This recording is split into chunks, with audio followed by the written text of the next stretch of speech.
எல்லாம் வல்ல அல்லாஹ் ஜல்ல ஷானஹு தஆலாவின் நல்லடியார்களே, அல்லாஹுடைய பேரருளால் அவனுடைய மார்க்கத்தை அதன் தூய்மையான வடிவத்திலே அறிந்து கொள்ள வேண்டும் என்பதற்காக நாம் எல்லாம் இங்கே பெரும் திரளாக குழுமி இருக்கிறோம். இந்த நிகழ்ச்சியிலே நபி வழிக்கு முரணான மதுஹபுகள் தரீகாக்கள் என்ற தலைப்பு எனக்கு தரப்பட்டுள்ளது. மதுஹபுகளையும் தரீகாக்களையும் பின்பற்றினால் மறுமையிலே நாம் வெற்றி பெற முடியுமா, இதற்கு நபி வழியிலே ஆதாரம் இருக்கிறதா என்பதை தெளிவுபடுத்துவதற்காகத்தான் இந்த தலைப்பு நமக்கு தரப்பட்டிருக்கிறது. முதலிலே இந்த மதுஹபுகள் தரீகாக்களுக்குள் நேரடியாக நுழைவதற்கு முன்னால் இஸ்லாத்தினுடைய ஒரு அடிப்படையை நீங்கள் புரிந்து கொள்ள வேண்டும். என்ன அடிப்படை என்று சொன்னால், மனிதன் நேர்வழி பெறுவதற்காக, அல்லாஹ்வுடைய அன்பை பெறுவதற்காக, மறுமையிலே சொர்க்கத்தை பெறுவதற்காக ஒரு மனிதன் எந்த வழிமுறையை தேர்ந்தெடுக்க வேண்டும் என்று சொன்னால், அல்லாஹ் சொல்லுகிற வழிமுறையை தான் தேர்ந்தெடுக்க வேண்டும். மனிதன் தன்னுடைய சொந்த அறிவினால் சிந்தித்து கண்டுபிடிக்கின்ற வழிமுறைகளை, அவருடைய ஆராய்ச்சியிலே தோன்றுகிற வழிமுறைகளை பின்பற்றினால் மறுமையில் வெற்றி பெற முடியுமா என்றால் முடியாது என்று இஸ்லாம் நமக்கு சொல்லித் தருகிறது. உலகத்திலேயே அல்லாஹ் படைத்த படைப்புகளிலேயே அதிகமான அறிவு கொடுக்கப்பட்டவர் ஆதம் அலைஹிஸ்ஸலாத்து வஸ்ஸலாம் என்பதை நாம் எல்லாம் அறிவோம். எந்த அளவுக்கு அல்லாஹ் அவருக்கு அறிவை கொடுக்கிறான், மாணவர்களோடு அவரை போட்டியிட வைத்து அந்த மாணவர்களையும் அவர் அறிவிலை ஜெயிக்கிறார். அல்லம ஆதம் அல் அஸ்மா குல்லஹா, ஆதம் அலைஹிஸ்ஸலாம் அவர்களுக்கு எல்லா விதமான பெயர்களையும் அல்லாஹ் கற்றுக் கொடுத்து, சும்மா அருளகுமரல் மலாயிகா, பிறகு வானவர்கள் முன்னால் கொண்டு வந்து அவரை நிறுத்துகிறான், போட்டி வைக்கிறான். வானவர்களுக்கும் ஆதம் அலைஹிஸ்ஸலாத்துக்கும் போட்டி வைக்கிறான். கேட்ட கேள்விகளுக்கெல்லாம் ஆதம் அலைஹிஸ்ஸலாம் அவர்கள் பட்டு பட்டு என்று பதில் சொல்கிறார்கள். மலக்குகளுக்கு சொல்ல முடியல, அவங்க ஒத்துக்கிறாங்க, எல்லாம் எங்களுக்கு தெரியாது, நான் இல்மலனா இல்லாம அல்லம்தனா, நீ எங்களுக்கு சொல்லிக் கொடுத்ததை தவிர வேற ஒண்ணும் தெரியாது என்றெல்லாம் சொல்லி ஆதம் அலைஹிஸ்ஸலாமுடைய அறிவை மாணவர்கள் மத்தியிலே அல்லாஹ் வந்து நிரூபித்து காட்டுகிறான். அவருக்கு மரியாதை செய்ய சொல்கிறான். அவ்வளவு அறிவு, அவருடைய அறிவுடைய ஒரு சின்ன அம்சம் தான் நமக்கெல்லாம் இருக்கிறது. எல்லா அறிவும் அங்க கொடுத்துட்டு தான் அதுல இருந்துதான் நம்ம இருக்கிற இந்த கண்டுபிடிப்பு எல்லாம் செய்யறானுல, எல்லா அறிவும் ஒரு சின்ன ஒரு அங்கம், சின்ன ஒரு அளவு தான். அதை வச்சுக்கிட்டே இந்த உலகத்தை புரட்டி போடக்கூடிய கண்டுபிடிப்புகளை எல்லாம் நம்ம கண்டுபிடிக்கிறோம். அந்த ஆதம் அலைஹிஸ்ஸலாத்து வஸ்ஸலாம் அவர்கள் ஒரு தப்பு செய்யும் பொழுது அவர் அல்லாஹ் வெளியேற்றுகிறான். ஒரு தப்பு செய்யும் பொழுது அவரை இங்க இருந்து வெளியே போயிருங்க, போய் என்ன செய்யணும், அதான் முக்கியம். ஆதம் அலைஹிஸ்ஸலாத்தை வெளியேற்றும் பொழுது அல்லாஹ் என்ன சொல்லல, ஆதமே உனக்கு நல்ல அறிவை தந்திருக்கிறேன், பெரிய ஆற்றலை தந்திருக்கிறேன், உனக்கு எது நல்லதுன்னு படுதோ அதையெல்லாம் நீனா முடிவு பண்ணிக்க, உனக்கு எது கெட்டதுன்னு படுதோ அதெல்லாம் நீனா முடிவு பண்ணிக்க, அவ்வளவு அறிவு உனக்கு இருக்கிறது என்று சொல்லி அல்லாஹ் அனுப்புறானா? இல்ல. இவ்வளவு அறிவையும் கொடுத்துவிட்டு அல்லாஹ் என்ன சொல்லி அனுப்புறான், போங்க பையம்மா என்னக்கும் மின்னி ஹுதன், என்னிடமிருந்து உங்களுக்கு நேர்வழி வரும்.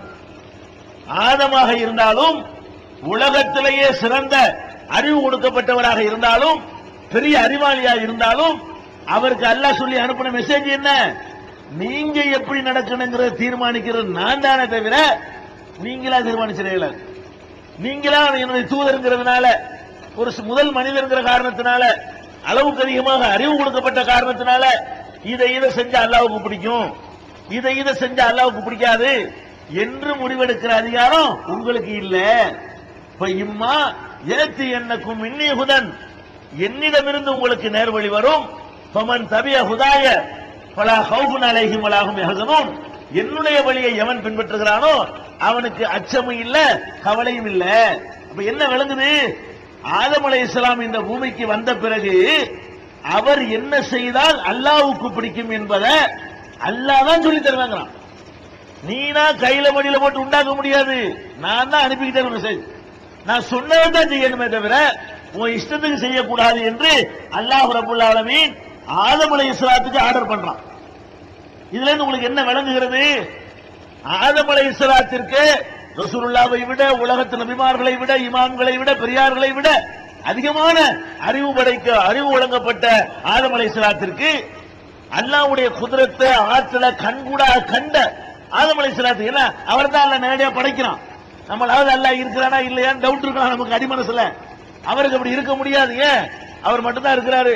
அல்லாஹ் தான் படைச்சா நல்லா தெரியுது, வேற யாருமே இல்ல. அவரிலிருந்து அவருடைய ஜோடியை படைக்கிறான், அதையும் கண்ணால பாக்குறாரு. அவருக்கு அவ்வளவு இன்பங்களை, சொர்க்க சோலைகள் எல்லாம் திறந்து விட்டு காட்டுறான், அதையும் கண்ணால பாக்குறாரு. அப்ப அல்லாஹ்வை நன்கு அறிந்திருந்த ஒரு ஞானி என்று எடுத்துக்கொண்டாலும் அவர்தான். அறிவுல கூடுதவர் பார்த்தாலும் ஆதம் அலைஹிஸ்ஸலாம் கூடியவர்கள்.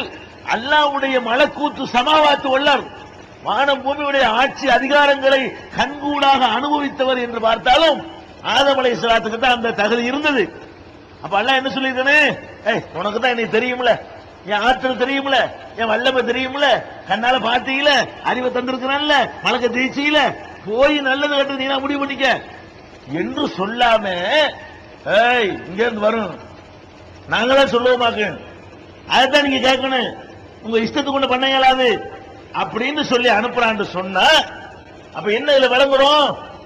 மனிதனுக்கு நல்லது கெட்டதை சொல்வதற்கு, சட்டங்களை வகுக்கிறதுக்கு, ஹலால் ஹராம தீர்மானிக்கிறதுக்கு, கடமை என்றோ சுன்னத்து என்றோ சொல்வதற்கு, இது அல்லாஹ்வுக்கு பிடிக்கும், இது அல்லாஹ்வுக்கு பிடிக்காது என்று சொல்வதற்கு ஆதம் அலைஹிஸ்ஸலாத்துக்கு அதிகாரம் இல்லை என்று சொன்னா அபூ ஹனீஃபாவுக்கு இருக்குமா?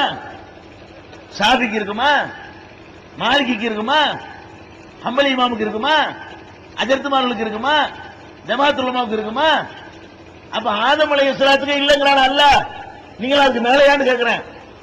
ஏன்டா இப்படி செய்யற? எங்களுக்கு நீ ஏன்டா இப்படி சொல்றாங்க? அரபிமா இப்படி சொல்றாங்க, நீ ஏன்டா இப்படி செய்யறீங்க? மாலிகுமா இப்படி சொல்றாங்க, நீ ஏன்டா இப்படி சொல்றீங்க? ஜமாஅத்துல் உலமா தீர்மானம் பண்ணிட்டாங்க, எங்க ஒரு பேசுமா இப்படி சொன்னாரு என்னெல்லாம் சொல்றீங்கள, இவங்க எல்லாம் ஆதமுக்கு மேலையா? அவங்களோட கூட அறிவுறுத்தாங்க. இன்னும் சொல்ல போனால் நபிமார்கள் செய்த பிரச்சாரங்களை திருமலை குர்ஆனில் அல்லாஹ் சொல்கிறான். எல்லா நபிமார்களும் என்ன சொன்னாங்க மக்கள்கிட்ட? எல்லா நபிமார்களும் மக்களுக்கு என்ன சொன்னாங்க?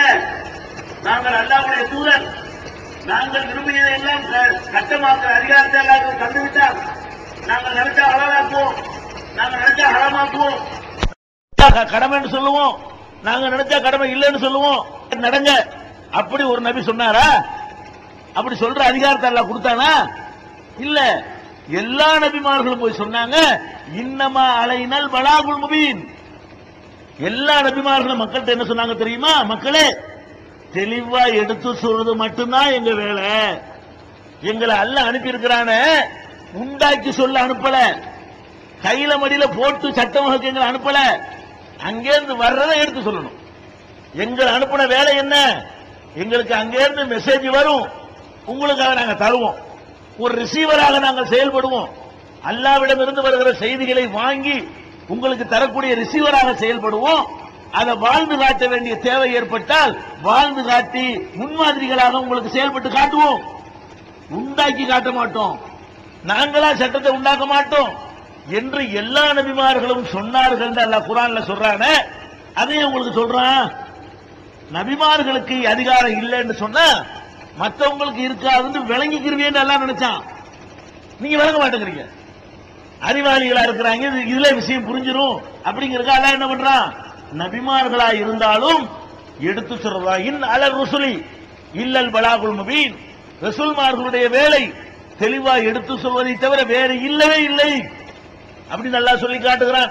அப்ப எல்லா நபிமார்களும் போய் மக்கள்கிட்ட சொன்னதெல்லாம் இப்படிதான், நாங்க தெளிவா எடுத்து சொல்லத்தான் வந்திருக்கிறோம், வாங்கி தரத்தான் வந்திருக்கிறோம், தயாரிச்சு தர வரல. பாயிண்ட் தான். நபிமார்கள் வந்தது எதுக்கு? தயாரிச்சு தருவதற்கு வரவில்லை, அங்கிருந்து வரக்கூடிய சரக்கை வாங்கி தர வந்தார்கள். அப்ப வாங்கி தருவதுதான் நபிமார்களுடைய வேலை என்று சொன்ன, நீங்க சொல்லக்கூடிய மதுகபு தரிக்காக்கார இமாம்கள்ங்கிறீங்களே, ஷேகுங்கிறீங்களே, இவங்க உண்டாக்கி தருவாங்கிறீங்க, தயாரிச்சு தருவாங்கிறீங்க, கையில மடியில போட்டு உங்களுக்கு சட்டம் சொல்வார்கள் நினைக்கிறீர்கள்.